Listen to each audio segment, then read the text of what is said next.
Video number 7 in the Waking Dreams Basics series. This one's on imaginal dialogues, which is a really fun way to explore any kind of waking dream experience. Going to begin by clarifying exactly what to look out for in imaginal dialogues, because that's important to clarify, otherwise you don't really hear very much. And then we'll get into the 3 steps on how to do an imaginal dialogue.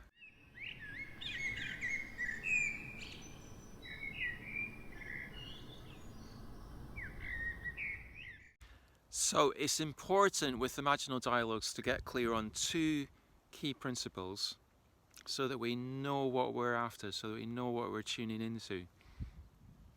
The first of which is that imagined sounds are heard with the ear of imagination. They are auditory images. So we're not listening out for physical sounds which are heard with the physical ear. We're tuning into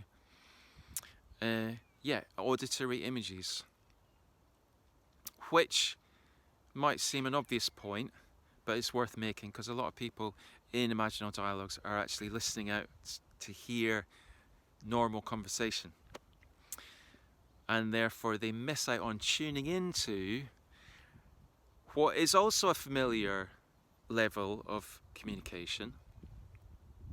Auditory sounds are happening all the time. So the subvocal speech in the background of your mind, where you're kind of talking to yourself, or you're hearing criticism, or you're sort of supplicating, and God, please God, don't let me mess up again, or come on, give me a break. And also in like reading a novel, for example, when you read the speech parts, you hear the voices of the characters in your imagination. So that's what we're tuning into, that's what we're listening out for in imaginal dialogues, auditory images.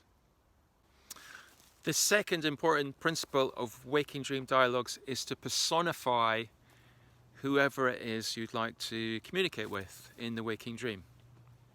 Because hey, objects don't talk. Only living beings, persons, have the power of communication. And this is where waking dream dialogues break down very often, because consciously or not, the waking dreamer is objectifying that which they want to communicate with,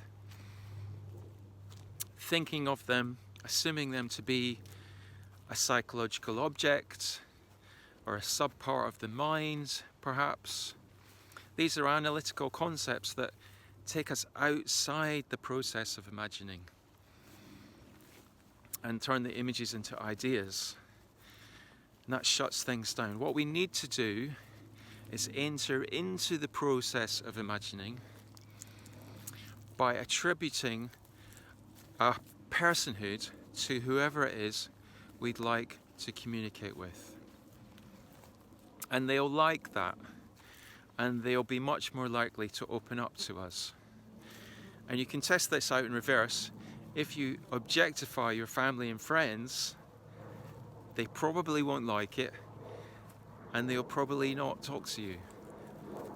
And that's why psychotherapy, relational psychotherapy anyway, is based upon the therapist showing a sensitivity and care and respect towards the client. And it's on the basis of that that the client comes to trust that relationship and opens up and talks about things. And it's the same in a waking dream. So we need to show a sensitivity and respect and care to whoever it is we want to speak with by personifying them as a living being. How to do a waking dream in 3 steps. Step number 1, novelty. The person that you will want to communicate with will be the novel image that stands out for you within the waking dream. Some kind of standout or figural image will have attracted your attention, as we've mentioned in previous videos in this series. What we do to explore that novel image through dialogue is tune into the ongoing level of communication that is existing between us and the novel image already. The fact that it's attracted your attention is a communication. And by spending time noticing the facial expression or the colours and the shapes or whatever it is of the novel image, and being with the feeling and thinking responses that we have towards it, we will tune into that level of imaginal dialogue, auditory images that we mentioned, and get clear to some extent on what it is speaking to us. So that's the first step. Step number 2 is the possibility step, in which we consider how we'd like to respond to whatever has been communicated to us by the novel image in step 1. So if we've heard the novel image express an interest in us, then we might want to say, "Oh, thanks. I'm interested in you too. I'm Alan. What's your name?" So we decide what we'd like to say back. That's step number 2. Simple. And then step number 3 is the activity step, where we simply express the possibility from step 2. So we say this out loud. I think it's important to say it out loud because this anchors us in the waking dream. It maintains the hypnagogic state, which we've mentioned in previous videos. It stops us drifting into a daydream. So we say out loud, "Hi, oh, I'm interested in you too. Yeah, I'm Alan. What's your name?" That's the third step.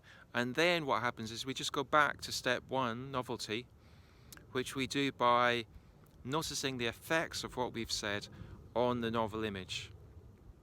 What changes take place in the novel image, and we tune into, again, what they communicate back to us. And in this way, by cycling through these 3 steps, a dialogue ensues in the waking dream with the novel image. So there you are. Imaginal dialogues in waking dreams. Thanks for watching. Bye bye.